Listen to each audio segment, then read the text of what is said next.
By Dr. Ciara Kelly, GP, and Kieran Fitzgerald. Kieran, you have written a report for the Alcohol Beverage Federation of Ireland. Are you employed by them, or? Yes, I am. I was paid to write this report. They commissioned me because I have done a lot of economic analysis of industries that operate in Ireland that actually buy a lot of their inputs in the Irish economy. Okay, so it's all about the money for you?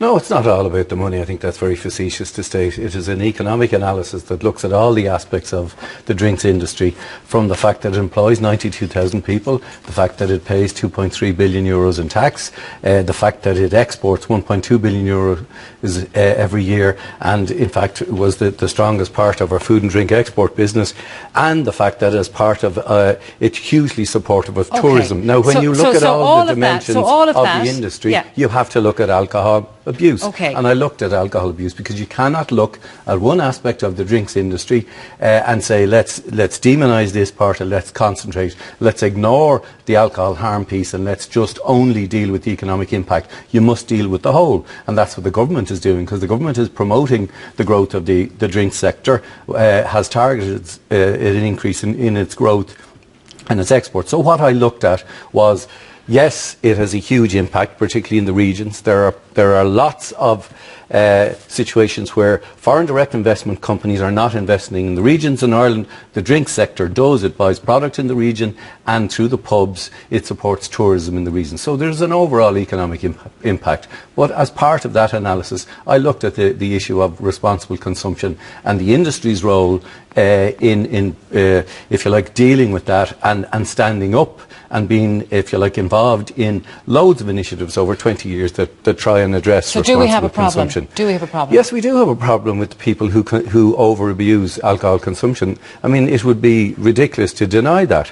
The question is, when you're dealing with that problem, how do you deal with the fact that 80% of the people who do consume alcohol, which is about 2.5 million people in this country who consume alcohol responsibly, how do you deal with the fact that the people who abuse it and are consuming about 2/3 of the alcohol?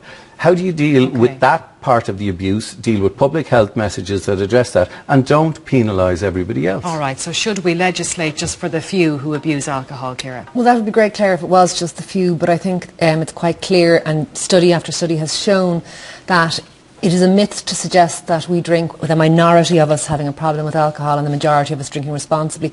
We are the second biggest consumer of alcohol in the world. The majority of alcohol consumed in this country is consumed during a binge setting. And Kieran has What's a binge? A binge is more than 6 units. But again, I think that's part of the issue, with great respect.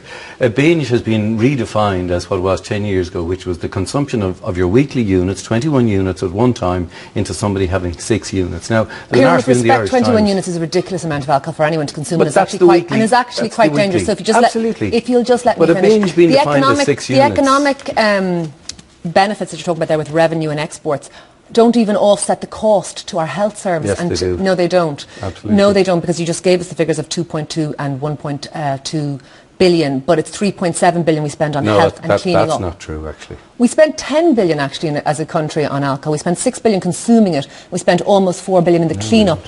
Oh no, we do. 8% of our health spend goes on alcohol. Every single year. 3 people died today from alcohol-related causes, and 3 people will die tomorrow from alcohol-related causes, and 3 people die every day in this country from alcohol-related causes. And if you want to kind of minimise the harm, that's fine, because you obviously work for the drinks industry, but to be honest, I don't think the drinks industry should have a voice in this debate at all. We wouldn't ask the tobacco industry to discuss what we would do about people abusing and using nicotine, for example, because we don't really value their opinion, because we know that their opinion is we want to sell more cigarettes. Well, I think just again, like yourselves, that is a very facile approach to people. I don't think it is at all. Okay, but it is fair enough to say that somebody